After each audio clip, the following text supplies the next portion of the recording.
This is my intro. There are many others like it, but this one is mine. Hello, sports fans. This is Dan, and like I said in my last video, I'm not dead. It's great to be here now. School has just been absolutely beating me down, but I'm okay. I'm here, and I'm here with another video. I want to thank everyone who recently subscribed, everyone who left comments. I'm really tied down by, second midterms right now. So I'll get to your comments when I can, but thank you for making them. And today I wanted to talk about the topic of authoritarianism. What is authoritarianism? According to the Encyclopedia Britannica, it is a political system wherein a small elite or an individual are above any constitutional obligations to the body people. In other words, there is a powerful small elite who more or less do as they please without consent to democratic norms or the will of the people. And this one I wanted to bring up specifically because this one gets thrown around a lot when the United States needs to invade another country. They never say we're going to invade Iraq because of oil. They say we're invading Iraq because of freedom, and we're overthrowing Saddam Hussein because he is authoritarian. And that really is the context of it. Authoritarianism really isn't that useful a term. It's a made-up term, but all words are, but some words are useful and some words are not. Just for example, nobody calls France authoritarian when President Macron bypasses French Parliament in order to try and raise the retirement age, which is wildly unpopular with every segment of the French voting population, right and left-leaning. Nobody calls the United States authoritarian when the Supreme Court removes abortion rights and rights to privacy. You know what I'm talking about. In Iran, if a body of unelected wizards took away women's reproductive rights, we'd be screaming to overthrow the government. But when it happens in the United States with the Supreme Court, there's crickets. And likewise, nobody calls Canada authoritarian when Justin Trudeau sends snipers, tanks, and police dogs to attack peaceful protesters trying to stop a pipeline through First Nations land.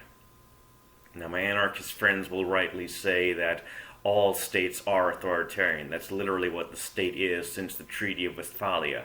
It is a centralized source of power, influence, and authority. That's literally what it is.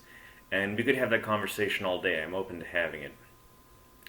But my reason for having this talk is that, usually when you hear it on the news, authoritarian is used as a justification for an act of aggression against a foreign nation, typically an enemy of the United States or its vassal countries. We hear all the time that Russia is an authoritarian country, and it probably is because it's a country run by oligarchs and it's explicitly a capitalist nation. We hear the same about Cuba, places like that. We don't ever really hear it about Saudi Arabia. It's the old joke. There's only human rights violations when they're threatening U.S. business interests.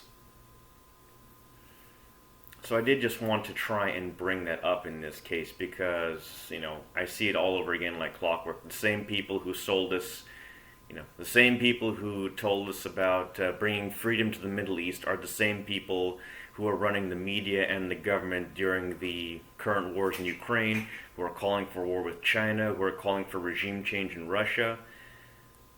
And they're not coming out and saying what they're doing. They're not coming out and saying we're doing this because these countries are threatening our stock portfolios. They're saying these countries are run by madmen and they're authoritarian.